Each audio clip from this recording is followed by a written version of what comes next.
So, radon. Many people, especially those who collect uranium minerals, have heard about it. In some shorts, I briefly mentioned the potential dangers of radon. In this video, we'll focus solely on natural radon levels. I'll cover artificially increased radon levels from collecting radioactive minerals in another video. Here's what we'll cover today.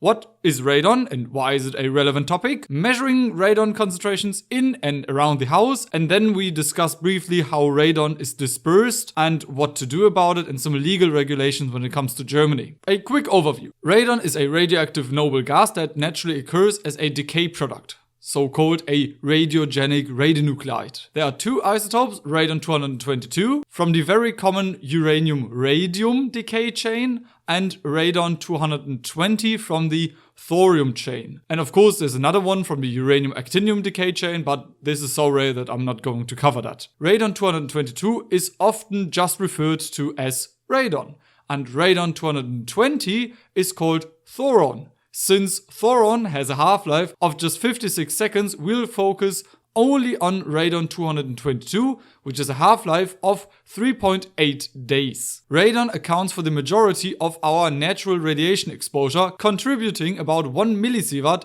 out of the 3 millisievert each person receives annually.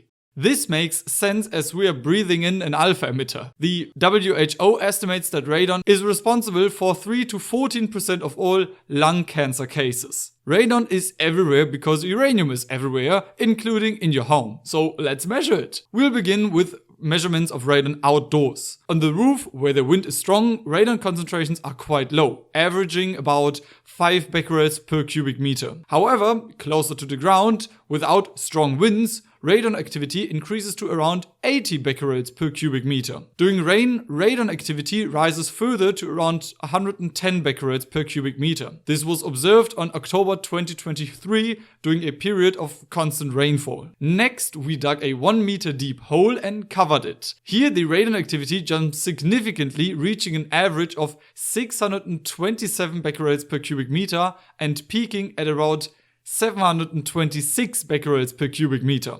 For the outdoor and indoor measurements, I use the Radon Eye, which is connected via Bluetooth and measures radon mostly inside of the house. In the bedroom, radon levels hover around 80 becquerels per cubic meter, slightly increased at night where the windows are closed, and in a typical basement, the levels are quite similar. However, in a post-war basement near the Rhine with an exposed earth floor, radon levels soar up to 3,500 becquerels per cubic meter, making this basement unsafe for prolonged stays. So if you have a basement that looks something like this, you should do something about the radon, like ventilate the room. How does radon enter the house? Radon forms as a decay product of radioactive minerals. Several factors like the crystal structure and the size affect how radon is released. Radon diffuses slowly into the environment, which is why we focus on the radon-222 and not the short-lived thoron. Radon primarily comes from the uranium-rich rocks like granite and not from necessarily specific uranium minerals like pitchblende. It's mostly just uranium-containing granite.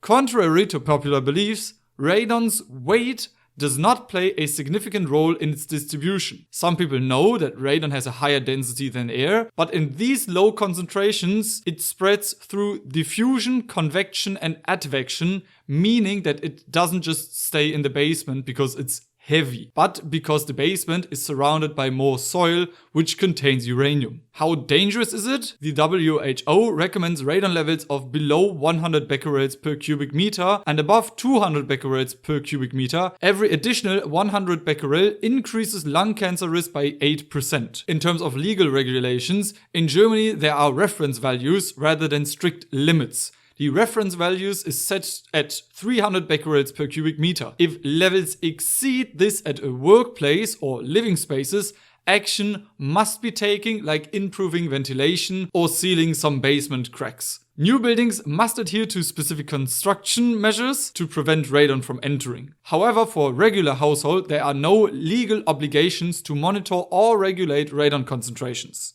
Fun fact, radon is not the only noble gas produced through radioactive decay. Helium and argon also come from decay processes, though they are not radioactive themselves.